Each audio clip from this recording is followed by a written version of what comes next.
হলকা দূরের মাঠের দিক থেকে এসে পুকুরের জলে ছুঁয়ে ধাক্কা দিয়ে যাচ্ছে কাবেরীকে। কাবেরী বুঝতে পারল ঝড় উঠতে বেশি দেরি নেই। তাড়াতাড়ি হাত চালালো সে। হ্যারিকেনের আলোটাও দপদপ করে কাঁপছে।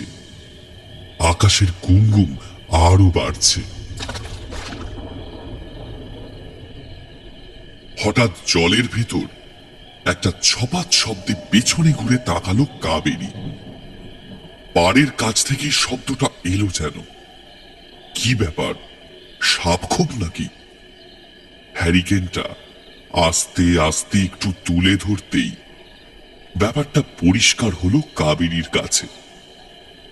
পাড়ের কাছে ঠিক যেখানে জল এসে ধাক্কা মারছে মাটির উপর, একটা প্রায় আধ হাত লম্বা শোল মাছ ফুলের মতো ল্যাজ দুলিয়ে ঘুরছে। মুহূর্তের মধ্যে একটা লোলুপ দৃষ্টি খেলে গেল কাবেরীর চোখে।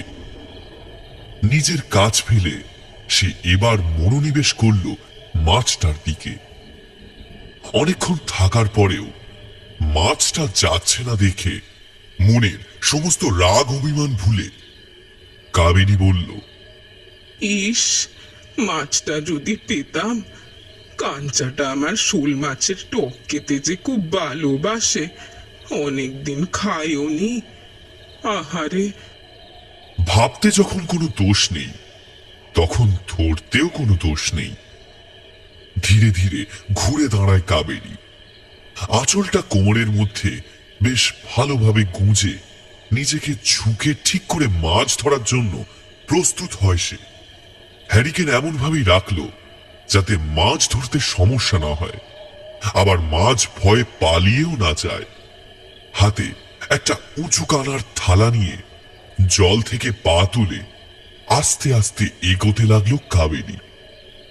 ধীরে মাছটা নিজের মুখ ঘোরাচ্ছে জলের গভীরের দিকে।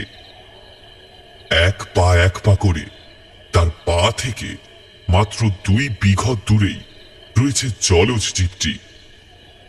আস্তে আস্তে থালাটা নিয়ে ঝুঁকল কাবেরী।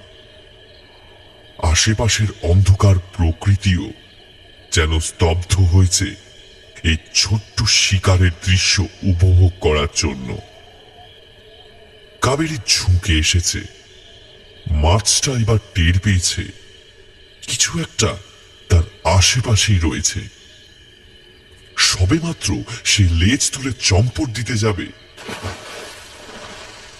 কাবেরী হাঁটু মুড়ে কাদা পাঁকের উপর পড়ে থালাটা চাপা দিল মাছটাকে লক্ষ্য করে। একটা প্রবল আলোড়ন তৈরি হলো জলের মধ্যে। মাছটা ধরা পড়ল কিনা জানে না, তবে এদিকে নিজের কাপড়েই নিজে পা আটকে টাল সামলাতে না পেরে ধপাস করে পাশের জলে মুখ থুবড়ে পড়ল কাবেরী। পড়াও যা, বিপদ শুরু হওয়াও তাই। এদিকে গোঁক করে একটা ঠান্ডা হাওয়া মাঠের দিক থেকে ছুটে এসে ততক্ষণে ঝড়ের ভূমিকা এঁকে দিয়ে গেছে। পুকুর পাড়ের গাছপালাগুলো যেন মাতাল হাওয়ায় দুলতে দুলতে তাণ্ডব নৃত্য শুরু করেছে। জলের উপরেও ছোট ছোট ঢেউয়ের সৃষ্টি হয়েছে। পাকে মুখ গুজে যাওয়া অবস্থাতেও কাবেরী বুঝতে পারল জলের ভেতরে থাকা তার পায়ের উপর ধারালো কিছু যেন গেঁথে গিয়েছে। পরক্ষণেই মনে হলো কেউ যেন প্রবল আক্রোশে কামড় বসিয়েছে তার পায়ে।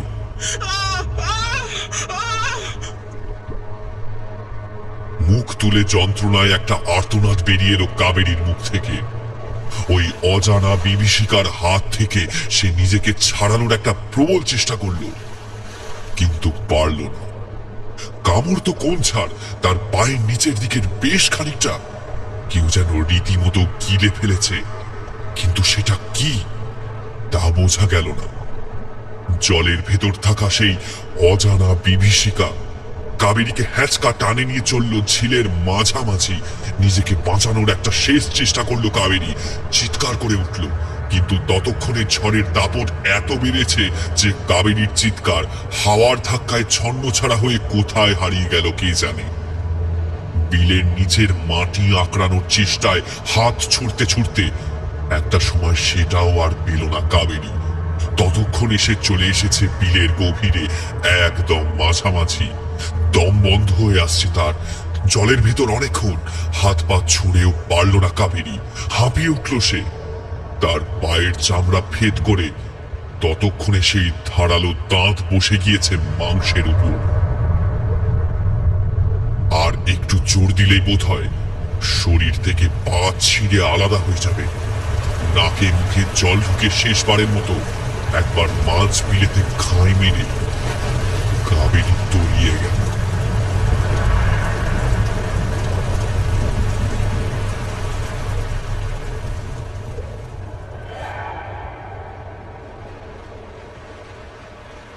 ঝড়ের দাপটে আর তীরের ফলার মতো বৃষ্টির আঘাতে ততক্ষণে হ্যারিকেনটা নিভে এসেছে।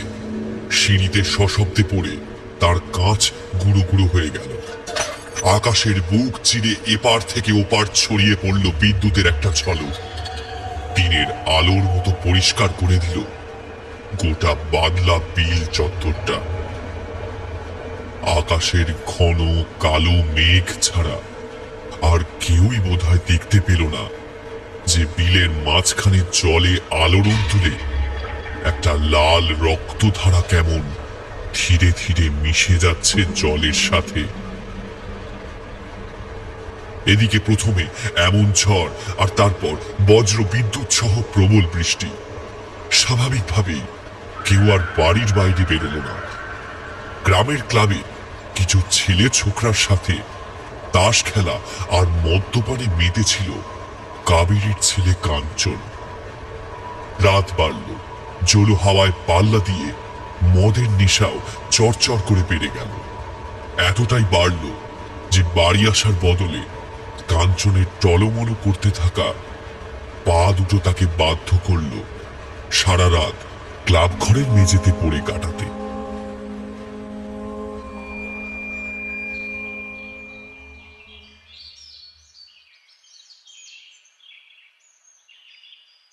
কালের নিয়মে ঝড় থামল, জল থামল, মেঘ কেটে আকাশ পরিষ্কার হলো। সবকিছু আবার দৃশ্যমান করে পূব দিগন্তে উঠল সূর্য। সকালে লোকজন বেরিয়েই খোঁজ খবর করতে লাগলো কার কোথায় কি ক্ষয়ক্ষতি হয়েছে। কারোর বাড়ির পিছনে নারকেল গাছ ভেঙে পড়েছে, কারোর বাড়ির চালে এসে পড়েছে আম গাছের ডাল, কারোর আবার ঝড়ে উড়ে গিয়েছে গোয়াল ঘরের চাল। মাঠের মাঝে দুটো তাল গাছের মাথা ঝরে বাজ পড়ে উড়ে যাওয়ায় দাঁড়িয়ে রয়েছে মাথা কাটা কনিষ্কের মূর্তির ন্যায়। যাই হোক, দিনের কাজ তো করতেই হবে। সকাল সকাল হাতে কোদাল আর পাশুনি নিয়ে মাঠের জল কাটাতে যাচ্ছিল গ্রামের রতন হালদার আর তার ছেলে সনাতন। হঠাৎ বাদলা বিলের পাশ দিয়ে যেতে যেতে সনাতনের চোখ গেল বিলের মাঝখানে। করমচা গাছের একটা ডাল ভেঙে এসে পড়েছে জলের ওপর, আর তাতেই যেন কাপড়ের মতো কি একটা আটকে রয়েছে। জলের মৃদু আন্দোলনে কিছু একটা যেন বারবার ওঠানামা করছে। কালো মতো ওটা কি? কারোর মাথার চুল মনে হচ্ছে। হঠাৎ বুকটা কিরকম ছ্যাঁত করে উঠল সনাতনের। সে ডাক দিল, বাবা, ও বাবা, ওটা কি গো? দেখো দেখো। ছেলের কথা শুনে ঘুরে তাকালো রতন। হ্যাঁ, তাই তো, একটা মানুষ বলেই মনে হচ্ছে। বিপদটা আঁচ করে ছুটে গেল বাপ বেটায়। বিলের ধারের কাদা কাদা জায়গাটায় নেমে একটা লাঠি দিয়ে ডালটা একটু নাড়তেই ডুব করে ভেসে উঠল একটা মহিলার দেহ। ততক্ষণে লোক ডাকতে চিৎকার করে পাড়া মাথায় করেছে সনাতন। ও গো, কে কোথায় আছো গো? তাড়াতাড়ি এসো, তাড়াতাড়ি এসো। এদিকে কারুর আসার অপেক্ষায় না থেকে জলে নেমে পড়েছে রতন। সাঁতার দিয়ে সে জলের মাঝামাঝি এলো। তারপর করমচা ডালে আটকে থাকা কাপড়টা ছাড়িয়ে মহিলার চুলের মুঠি ধরে টেনে আনতে লাগলো পাড়ের দিকে। ছেলে সনাতন জলে কিছুটা নেমে গিয়ে সাহায্য করলো বাপকে। দুজনে মিলে ধরাধরি করে দেহটা এনে ফেলল পাড়ের কাদায়। সনাতনের ডাক শুনে অনেকে ততক্ষণে পাড়ে এসে ভিড় জমিয়েছে। দেহটা চিনতে পারল সকলেই, এটা কাবেরী। একটা কলরব উঠল ভিড়ের মধ্যে, অনেকে লাফিয়ে নেমে এলো নিচে। ধরাধরি করে ঘাটের উপর তুলে আনা হলো কাবেরীর দেহটা। সকলেই সন্দেহ করছে কাবেরী আর বেঁচে নেই। ওভাবে কত রাতে যে সে জলে ডুবেছিল কে জানে। তবুও বয়োজ্যেষ্ঠদের কথায় জলে ডোবার জন্য গ্রাম্য যা পন্থা গাঁয়ের লোকের জানা আছে সবটাই করা হলো, কোনো ফল হলো না। ততক্ষণে গ্রামের হাতুড়ে ডাক্তার বটকৃষ্ণকে খবর দেওয়া হয়েছিল। বটকৃষ্ণ মুখে নিমদাতন ঘষতে ঘষতে ঘাটে এলো। দেখি দেখি কার কি হয়েছে না। ভিড় ফাঁকা করো, ভিড় ফাঁকা করো, ভিড় ফাঁকা করে দাঁড়াও। কই দেখি। পেশাদার চিকিৎসকদের মতো ভাবভঙ্গি আর ভুঁড়িখানা নিয়ে হেলতে দুলতে সবার মাঝে ঢুকে এলো বটকৃষ্ণ ডাক্তার। কাবেরীকে বেশ কিছুক্ষণ হাত পা চোখ টিপে চুকচুক শব্দ করে মাথা নেড়ে জানালো, না, থরে প্রাণ নাই। সাথে সাথে মেয়ে মহলে মুখে আঁচল চাপা দিয়ে কান্নার একটা রোল পড়ে গেল। সেটাই স্বাভাবিক, কাবেরী গ্রামের মেয়ে, তার যে এভাবে মৃত্যু হবে কেই বা জানত। কিন্তু তার থেকে ভয়ঙ্কর কাবেরীর দেহটা। জল খেয়ে তো ফুলের ঢোল হয়েছেই, সেই সাথে গায়ে হাতে গভীর ক্ষতের দাগ, রক্ত এমনকি মাংস অব্দি উঠে এসেছে। পায়ের নিচের দিকের বেশ খানিকটা অংশ কেউ যেন খুবলে খেয়ে ফেলেছে। মৃতদেহটা প্রথমে দেখেই আঁতকে উঠেছিল অনেকেই। পুকুরের জলে এঁটো থালা বাসন আর এধারে ওধারে ছড়িয়ে থাকা ভাঙা হ্যারিকেনের কাঁচ থেকে অনেকেই বুঝল যে কাবেরী নিশ্চয়ই কাল সন্ধ্যায় এখানে এসেছিল বাসন মাজতে। কিন্তু তার এই অবস্থা কি করে হলো তা কেউ ব্যাখ্যা দিতে পারল না। কাবেরী জলে ডুবে মরেছে বটে, কিন্তু তার শরীর এরকম বিভৎসভাবে ছিঁড়ে খুবলে দিয়েছে কে? এমন ঝড়ের রাতে নিশ্চয়ই শিয়াল কুকুর বিলের মাঝখানে গিয়ে কাবেরীর শরীর ধরে টানাটানি করবে না। কাবেরীর মাতাল ছেলেকে ততক্ষণে খবর দেওয়া হয়েছে। ক্লাবের দরজার সামনে পড়েছিল সে। তার চোখে মুখে জল দিয়ে তাকে তুলে আনা হলো ঘাটে। তার নেশা এখনো কাটেনি। মায়ের এমন বিভৎস মৃত্যু দেখে মা মা বলে হাউ হাউ করে কেঁদে মাকে জড়িয়ে ধরল।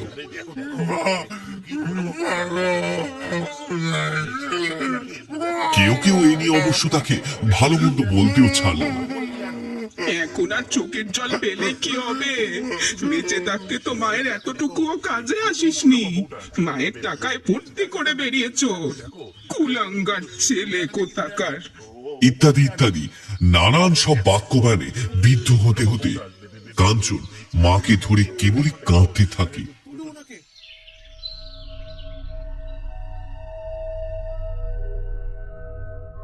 শ্মশানে কাবেরীকে পুড়িয়ে দেওয়া হলো। কারোর যাওয়া বা আশায় সময়ের কোনো ছেদ ঘটে না। একটার পর একটা দিন কাটতে লাগলো। প্রথম কিছুদিন কাবেরীকে নিয়ে এবাড়ি ওবাড়ি তুমুল আলোচনা চলল। ধীরে ধীরে সেটাও কমে আসতে লাগলো। যে যার কাজে আবার ব্যস্ত হয়ে পড়ল।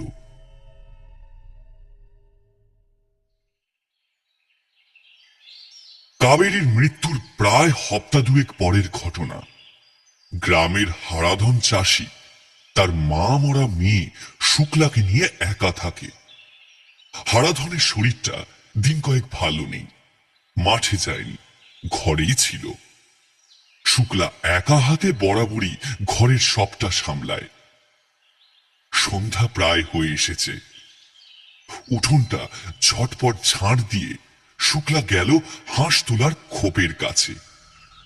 তার দুটো মাদি, একটা মদ্দা আর একটা বাচ্চা হাঁস রয়েছে। সকালে খোপের দরজা খুলে দিলে তারা নিজেরাই বেরিয়ে যায়। বাদলার বিলের সারাদিনটা চড়ার পর আবার রোজ সন্ধ্যার আগে নিজেরাই ঘরে ফিরে আসে। প্রতিদিন সেরকমটাই হয়। আজ হঠাৎ হাঁসগুলোকে ঘরে ঢোকাতে গিয়ে শুক্লা লক্ষ্য করল একটা মাদি হাঁস আসেনি, এসেছে বাকি তিনটে। আশ্চর্য, এমন তো আজ অব্দি কখনো হয়নি। তাহলে গেল কোথায়? এরা তিনজনেই তাকে ছেড়ে চলে এলো কি করে? আরেকটা ব্যাপার লক্ষ্য করল শুক্লা, যে তিনটে হাঁস ফিরে এসেছে তাদের মধ্যেও কিরকম একটা চঞ্চলতার ভাব, যেন তারা কিছুতে ভয় পেয়েছে। শুক্লার পায়ের কাছে ঘেঁষে কিরকম যেন প্যাক প্যাক শব্দ করছে। হয়তো অবলা জীবগুলি কিছু বলতে চায়, কিন্তু পারছে না। শুক্লা তাদের চটপট ঘরে ঢুকিয়ে আগল দিয়ে বাইরে বেরিয়ে গেল মাদিটাকে খুঁজতে। সন্ধ্যা বেশ ঘনিয়ে এসেছে, সঙ্গে আলো আনেনি শুক্লা। অন্ধকারে বেশিক্ষণ থাকলে চোখ সয়ে আসে বটে, কিন্তু তাকে আর কতটুকুই বা ভরসা করা যায়। শুক্লা জানতো ওরা বাদলা বিলের কাছেই চড়ে বেড়ায়। সে বিলের ধারে এলো, কেউ নেই। পাশের করমচা গাছের ডালে বসে কি একটা নাম না জানা পাখি এক নাগারে ডেকে চলেছে। বোধহয় শুক্লার এখানে আসাটা তা ঠিক পছন্দ হয়নি। শুক্লা খাটের দুটো সিঁড়ি নেমে ডাক দিল, আয় আয় আয় আয় আয়, চই চই, আয় আয়, চই চই আয়। না, কোনো প্রত্যুত্তর পেল না শুক্লা। একটু গলা তুলে আবার সে ডাক দিল, আয় আয় চই, আয় আয়। প্যাক প্যাক শব্দটা এতক্ষণে শুনতে পেল সে। হ্যাঁ, এটা তাদের মাদি হাঁসটাই। তবে ডাকটা আসছে বিলের মাঝামাঝি থেকে। প্রত্যাশিত ফলাফল পেয়েই শুক্লা সিঁড়ির ধার দিয়ে নেমে বিলের কর্দমাক্ত পাড় বরাবর হাঁটতে হাঁটতে এগিয়ে এলো করমচা গাছটার নিচে। হ্যাঁ, ওই তো বিলের মাঝামাঝি অন্ধকারের সাদা পালক চোখে পড়েছে তার। আবার একইভাবে ডাক দিল শুক্লা, আয় আয় চই চই চই, আয়। উত্তরে হাঁসটাও ডেকে উঠল। সেও এবার দেখতে পেয়েছে তার মালিককে। সাঁতরে পাড়ের দিকে আসতে থাকে হাঁসটা।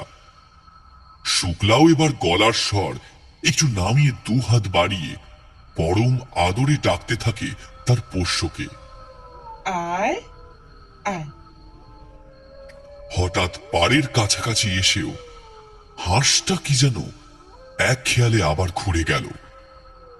শুক্লার মনের আদরটা এবার বিরক্তিতে পরিণত হলো। সে আবার ডাক দিল। হাঁসটা আসতে চাইছে বটে, অথচ কোনো একটা কারণে সেটা আসতে পারছে না। এদিকে অন্ধকার ততক্ষণে অনেকটা ঘনিয়ে এসেছে। দূরে মাঠ থেকে ভেসে আসছে শেয়ালের ডাক। এবার হঠাৎ কথাটা মনে পড়ল শুক্লার। হপ্তা দুয়েক আগেই এখানে কাবেরী কাকিমার মৃতদেহ পাওয়া গিয়েছিল। ওই বিলের জলেই ফুলের ঢোল হয়ে ভাসছিল দেহটা।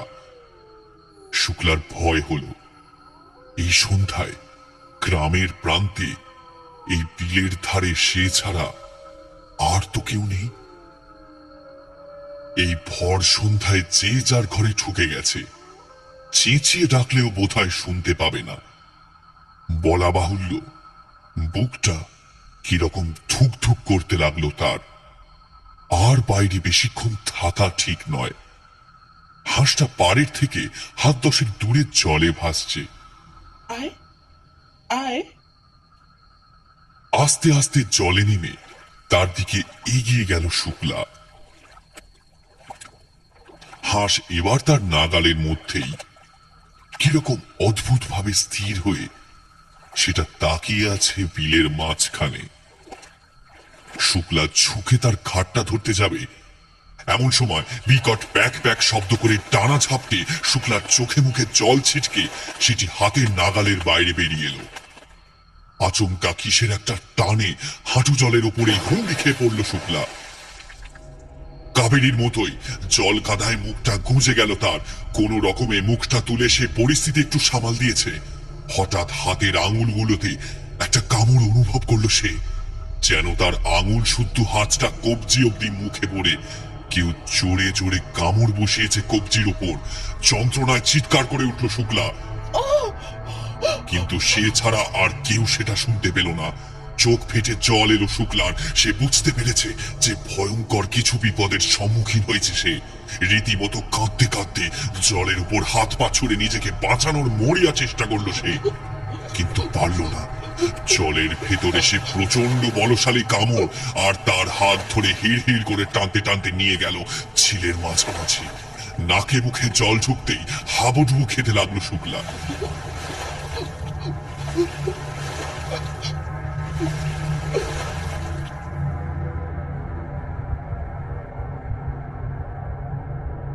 অন্ধকার জলের মধ্যে চোখ রেখে একবার মাত্র সে দেখতে পেল জলের ভেতর লাল আগুনের দুটো জ্বলন্ত গোলা।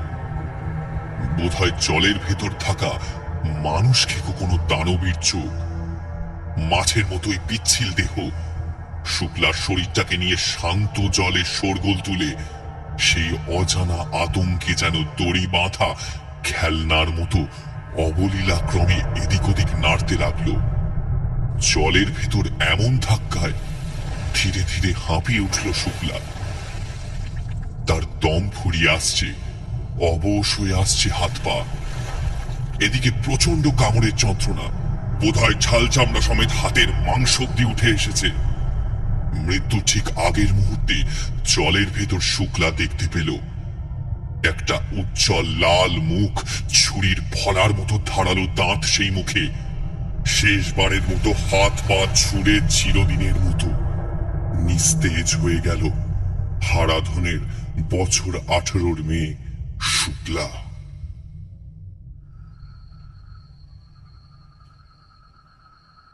এদিকে সন্ধ্যা হতেই জ্বর এলো শুক্লার বুড়ো বাপের গায়ে। বেচারা হারাধন জ্বরের ঘোরে বিছানা ছেড়ে উঠতে পারল না। কেবল কোঙানি দিয়ে বার কয়েক শুক্লা শুক্লা বলে ডাকতে লাগলো, কিন্তু শুক্লা যে তখন আর সাড়া দেওয়ার পর্যায়ে নেই। একটা সময় জ্ঞান হারালো হারাধন।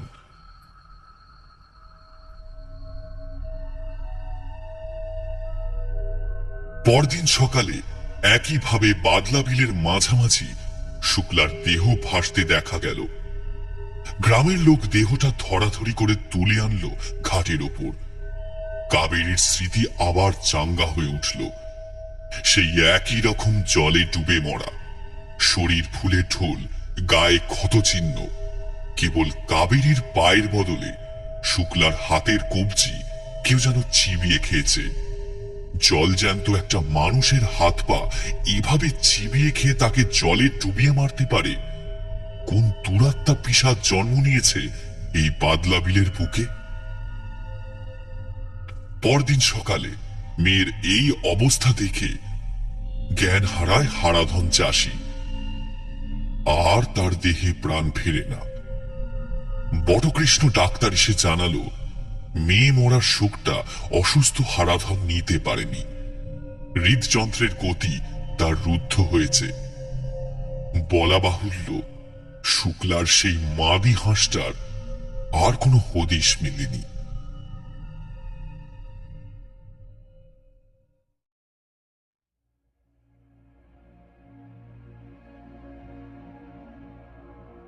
ধীরে ধীরে কৌতূহলটা গ্রামবাসীদের মনে অজানা একটা আতঙ্ক সৃষ্টি করল।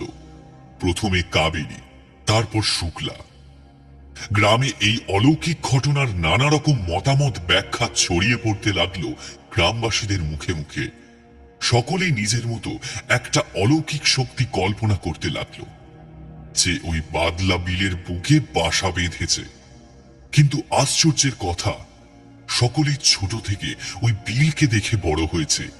এখনো কত জাল ফেলে ওতে মাছ ধরা হয়। তাহলে হঠাৎ এমন কি হলো ওই বিলে যে গাঁয়ের লোক এভাবে সন্ধ্যার পর ওখানে ডুবে মরতে লাগলো?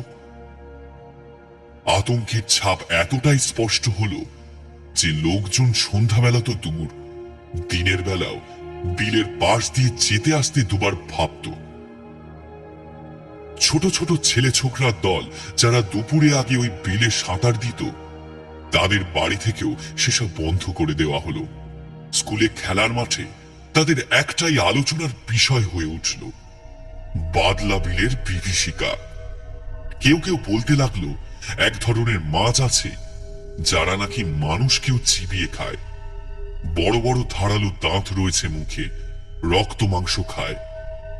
আবার কেউ কেউ তাতে অসম্মতি প্রকাশ করলো যে ধুর, যে সেসব মাছ তো বিদেশে বনে জঙ্গলে পাওয়া যায়, এখানে এই এঁদো বাদলা বিলে রক্ত খেকো মাছ আসবে কি করে। আবার কেউ কেউ এমনটাও বলতে লাগলো যে কাবেরীর অতৃপ্ত আত্মাই নাকি শুক্লাকে জলে ডুবিয়ে মেরেছে। সব কথাই গ্রামের মোড়ল জগদীশ বাবুর কানে গিয়ে উঠেছে। শুক্লার দেহ তিনি নিজেও এসে দেখে গিয়েছেন। এখন গ্রামের মোড়ল হয়ে তো আর গ্রামের এমন গুরুতর সমস্যায় হাত পা গুটিয়ে বসে থাকা যায় না। এই বাদলা বিল এক কথায় মোড়ল বাড়ির সম্পত্তি। জগদীশ বাবু উত্তরাধিকার সূত্রে এই দায়িত্ব পেয়েছেন। বিলে বছরের একটা সময় তিনি দায়িত্ব নিয়ে চারা মাছ ছাড়ান। ভালো মাছ হয় এই জলে, গঞ্জের হাটে বিক্রি করে বেশ 2 পয়সা উপরি রোজগার হয়। এবারে তাই তিনি ঠিক করেছেন পুজোর সময় পুকুরে জাল টেনে যা মাছ ওঠে তাতে গোটা গ্রামের লোককে একসাথে বসে ভোজ করাবেন। তাতে তার নাম ডাক আরো বাড়বে। গ্রামের লোক মোড়ল মশাইকে একেবারে মাথায় তুলে রাখবে। আজ সেই বিলের নামই এমন বদনাম রটেছে, এ তো হতে দেওয়া যায় না। অবশ্য জগদীশ মোড়ল এসব ভূত প্রেতের কথায় খুব একটা আমল দেয় না। তবে তিনি চান বিলটায় একবার জল টেনে দেখা হোক, কি আছে ওই বিলের গভীরে। আদৌ কি কিছু আছে নাকি অন্য কিছু ব্যাপার। তা যেমন ভাবা তেমনি কাজ। মধু জেলেকে খবর দেওয়া হলো। মধু তার বাহিনী নিয়ে বড় জাল নিয়ে হুড়মুড়িয়ে নেমে পড়ল বিলের জলে। গ্রামের লোকও অত্যাশ্চর্য কিছু দেখার আশায় ভিড় জমালো বিলের ধারে। প্রায় সারা দিনটা ধরে জাল টানাটানি করার পর মাছ ছাড়া দেখার মতো কিছুই আর ধরা পড়ল না। বরং এই বিলের গভীরে আদৌ অত্যাশ্চর্য ভয়ঙ্কর কিছু রয়েছে কিনা তা নিয়েও সংশয় প্রকাশ করল মধু জেলের দল। থাকলেও ও জলের ভেতর মধু জেলেকে ফাঁকি দেয় কার সাধ্যি।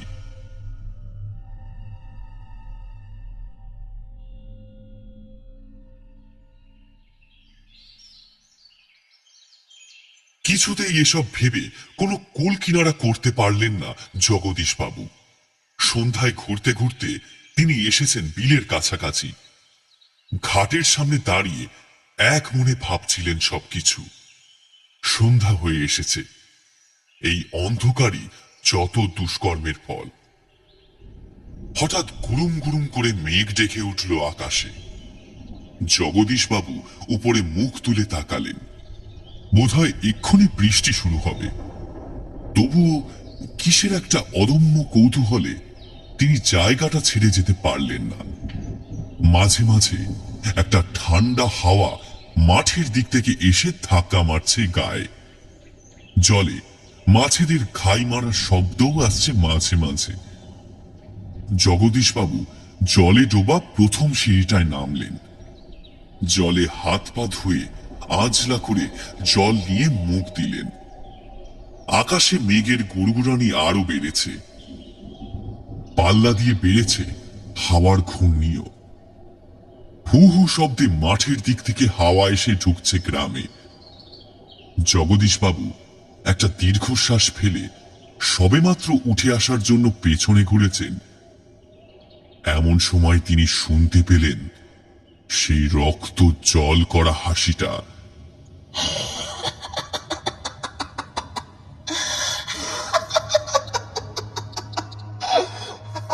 চমকে উঠে ঘুরে তাকালেন তিনি। একে কে? এদিকে ওদিকে ঘাড় ঘোরাতে হঠাৎ তার চোখ আটকে গেল বিলের মাঝখানে। অন্ধকারেও বেশ বুঝতে পারলেন জগদীশ মোড়ল। ঘাটের থেকে মাত্র কয়েক হাত দূরে যেন জলের মধ্যে কেউ বুক অব্দি উপরে তুলে দাঁড়িয়ে রয়েছে। অন্ধকারে বোঝা যায় না, তবে একটা মেয়ে মানুষ। জগদীশ বাবু এবার মনে একটু সাহস আনার চেষ্টা করে বললেন, কে ওখানে? অন্ধকারে মস্করা করা হচ্ছে নাকি?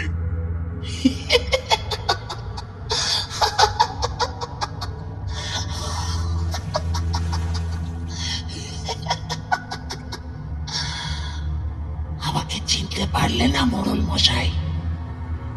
তা ঠিক, গরিবকে আর চিনবেন কি করে? এমন বিভৎস ভাঙা ভাঙা চিরা গলার স্বর জগদীশ মোড়ল বাপের জন্মেও শোনেনি। এই কে তুমি? হুঙ্কার ছাড়লেন তিনি। মায়া। নামটা শুনেই যেন ধপ করে সিঁড়ির ওপরেই পড়ে গেলেন জগদীশ মোড়ল। মায়া? হ্যাঁ মোড়ল মশাই, সেই 10 বছর আগের মায়া। কাঁপা কাঁপা গলায় জগদীশ বাবু বললেন, কিন্তু সে তো মায়াকে।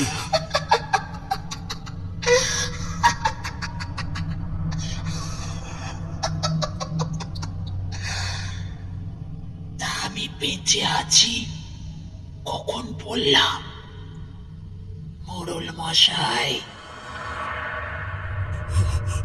না না না, এ হতে পারে না, হতে পারে না। আতঙ্কে একটা গোঙানি বেরিয়ে এলো জগদীশ বাবুর মুখ থেকে। ধীরে ধীরে সিঁড়ির দিকে এগিয়ে আসছে সে কালো বিভৎস প্রেত মূর্তি। রাগে গর্জন করে বলে উঠল, কেন পারে না মোড়ল মশাই? মনে পড়ে নিজের পাপের কথা? আমার কোলের নিষ্পাপ ছেলেটা একটু মাছ খেতে চেয়েছিল বলে আপনার বিলে একটু মাছ ধরেছিলাম আমি, কিন্তু আমাকে মাছ চুরির দায় গ্রামের লোকের সামনে কি অপবাদটাই না দিলেন। নিচু জাতের মেয়ে বলে সবার সামনে হেনস্থা করলেন। আর সেই রাতে গায়ের কিছু বজ্জাদের কথায় নিচে উঠে আপনি আর আপনার দোষামুদেরা জানোয়ারের মতো ধরে নিয়ে গিয়ে জলে ডুবিয়ে মারলেন আমাকে। মনে পড়ে জগদীশ বাবু? জগদীশ বাবুর চোখের সামনে ততক্ষণে 10 বছর আগের সেই স্মৃতির ছবির মতো ভেসে উঠেছে। হ্যাঁ, তিনি যা করেছিলেন তা নিঃসন্দেহে চরম অপরাধ, রীতিমতো মানুষ খুন। সিঁড়িতে বসেই একটু করে পিছোতে লাগলো মোড়ল। আমাকে আমাকে ছেড়ে দাও, ক্ষমা করো আমাকে, ছেড়ে দাও, ছেড়ে দাও। ওরে বাবা, আমাকে ছেড়ে দাও, আমাকে ছেড়ে দেব? হ্যাঁ, নিচু জাতের মেয়ে বলে যা ইচ্ছা তাই অত্যাচার করবে আর পার পেয়ে যাবে? এটা তো হতে পারে না। পয়সা কড়ির বড় অহংকার না যে জলে এত পাপ, সেই জলের মাছ খাইয়ে গ্রামের লোকের মাথা কিনবে। গ্রাম শুদ্ধ লোকে বলবে, মোড়ল কি ভালো। তোমার আসল রূপ আমি তাদের দেখিয়ে দেব। আজ তাই এত বছর পর আমি আবার এসেছি তোমার এই স্বাদের বিলের জল তোমার রক্তেই ভিজিয়ে দিতে।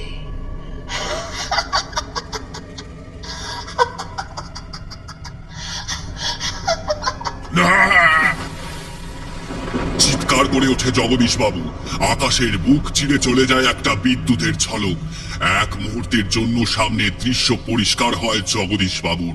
তার সামনে দাঁড়িয়ে বিভৎস কদাকার মূর্তির এক পিশাচী, দুটো চোখের গহ্বরে মণি, কিরকম মরা মাছের মতোই সাদা, মুখের চামড়াও পচে গলে পড়েছে, আর ঠোঁট ছিঁড়ে বেরিয়ে এসেছে ধারালো ছুরির মতো তীক্ষ্ণ দাঁতের পাটি। জগতের সমস্ত ক্রূর হিংস্র পৈশাচিক প্রবৃত্তি আর প্রতিশোধ স্পৃহা সম্মিলিত হয়ে ফুটে উঠেছে সেই বীভৎস হাসিতে। একটা হ্যাচকা টানে মোড়লকে টেনে জলে এনে ফেলল সেই পিশাচি। চিৎকার করে উঠলেন জগদীশ বাবু।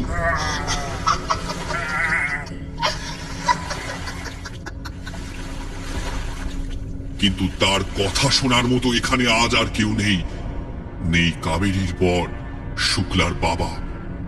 আজ থেকে 10 বছর আগে যারা সবাই মোড়ল মশাইকে সেই রাতে সাহায্য করেছিল কেবল তার প্রিয় পাত্র হওয়ার লোভে।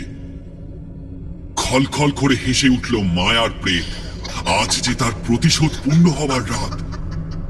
একটা ধারালো দাঁত গেথে বসে গেল মোড়লের বুকের ওপর। ফিনকি দিয়ে রক্ত বেরিয়ে মিশে গেল বিলের জলে। জলে মুখ ডুবিয়ে পাগলের মতো হাত পা ছুড়ে নিজেকে বাঁচানোর চেষ্টা করলেন তিনি, কিন্তু পারলেন না। ততক্ষণে আকাশ ভেঙে ছমছম শব্দে বৃষ্টির ফোঁটা এসে পড়েছে বিলের জলে। তীর তীর করে কাঁপতে থাকা জগদীশ মোড়লের ছিন্ন বিচ্ছিন্ন শরীরটা এক সময় নিস্তেজ হয়ে পড়ে গেল। কাবেরী শুক্লার মতো একইভাবে জগদীশ মোড়লের শরীরটাও পরদিন সকালে ভেসে উঠেছিল বাদলা বিলের রাতে। ফুলের ঢোল হয়ে ওঠা শরীর, বুকটা কেউ যেন মাছ বরাবর বালিশের মতো ফেড়ে ফেলেছে। সবই কৃতকর্মের ফল, পাপের ফল। পাপ যে বাপ কেউ ছাড়ে না। জগদীশ মোড়ল তো কোন ছাড়।